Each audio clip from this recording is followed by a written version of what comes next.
কৃষিকাজের জন্য বৃষ্টি কম হলেও সমস্যা, আবার বেশি হয়ে গেলেও বিপদ। সম্প্রতি অতিবৃষ্টিতে প্রায় 2000 হেক্টর জমির ধান ক্ষতিগ্রস্ত হওয়ায় চাষিদের মাথায় হাত। সব শেষ, এলাকার জনগণ সব শেষ। কিশোরগঞ্জের ভৈরবে টানা বৃষ্টিতে জোয়ানশাহী হাওরের প্রায় 2000 হেক্টর জমির বোরো ধান পানিতে তলিয়ে গেছে। এতে চরম ক্ষতির মুখে পড়েছেন হাজারো কৃষক।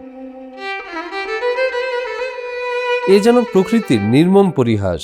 কদিন আগেও যেখানে ছিল সোনালী ধানের সমারোহ, আজ সেখানে শুধু পানির বিস্তার আর চাষিদের নিঃশব্দ হাহাকার।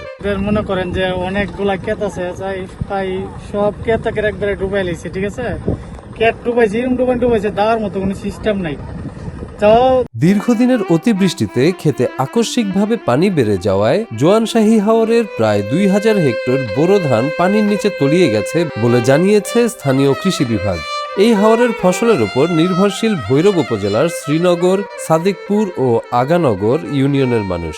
আমরা জংশাহর একটা কৃষক, ডুবে গেছে ধান পানির তলে, যাইতেও পারি না, শুকাইতেও পারি না, খুব অসুবিধা। সরকার আমরা একটু অসুবিধা করতো। হাওটা দেখছেন না, পুরাটা হাওর মনে হন যে বৃষ্টির পানি খাল বিল নাই, এই জন্য আটকিয়ে সব নদীর ধান তলে হয়ে গেছে গা। কৃষকেরা মুনি আনতে গেল 1500 লুজ, এরকম মুনি পা না, বুঝলেন। এরপর কাল বিল নাই, এবং কৃষক মানুষ, গরিব মানুষ, এরা কি করে এর সম্ভব? কৃষকরা প্রতি বছর এখানে বোরো ধান চাষ করেন, তবে এবার ফসল কাটার একেবারে চূড়ান্ত সময়ে এমন বড় ধরনের ক্ষতিতে তারা দিশেহারা হয়ে পড়েছেন। প্রায় আমার 35,000 টাকার মতন গেছি গা। এখন আমি মাত্র আনছি তো 3 মিটার, আর এই চালু হচ্ছে পানি মাঝি, আরো ভাবে ভাত আছি। ক্ষতিগ্রস্ত কৃষকেরা কি করবেন ভেবে পাচ্ছেন না। তাদের মাথায় যেন আকাশ ভেঙে পড়েছে।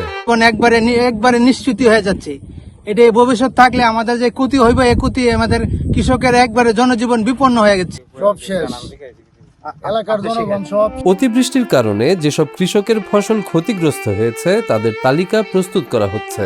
দ্রুত ক্ষয়ক্ষতির হিসাব করে প্রয়োজনীয় সহায়তা দেওয়ার জন্য ঊর্ধ্বতন কর্তৃপক্ষকে জানানো হয়েছে বলে জানান প্রশাসনের এই কর্মকর্তা। আমাদেরকে জেলা প্রশাসকের কার্যালয় থেকে নির্দেশনা দেওয়া হয়েছে। কৃষি অফিসের মাধ্যমে ইউনিয়ন পর্যায়ে আমরা ক্ষতিগ্রস্ত কৃষকের তালিকা করছি, এবং প্রতিদিন নিয়মিতভাবে আমরা যেই ক্ষতিগ্রস্ত জমির পরিমাণ এগুলো এবং আনুমানিক ক্ষতিগ্রস্ত যে ধানের পরিমাণ, এগুলোর আমরা তথ্য পাঠাচ্ছি।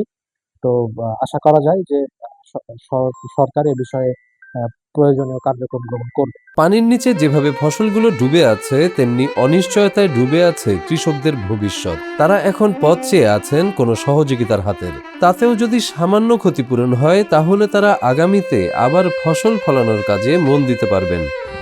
সরকার যদি আমরা একটু এলো করতো, মনে করেন আমরা একটু বাচ্চা থাকতাম, আর জীবত লিয়া চুল্লা বেড়ে যাইতাম, আমরা দয়া তো করতো, সরকার সহযোগিতা করতো, আমরা কৃষি করে সবচেয়ে সুন্দরী তো আমরা তো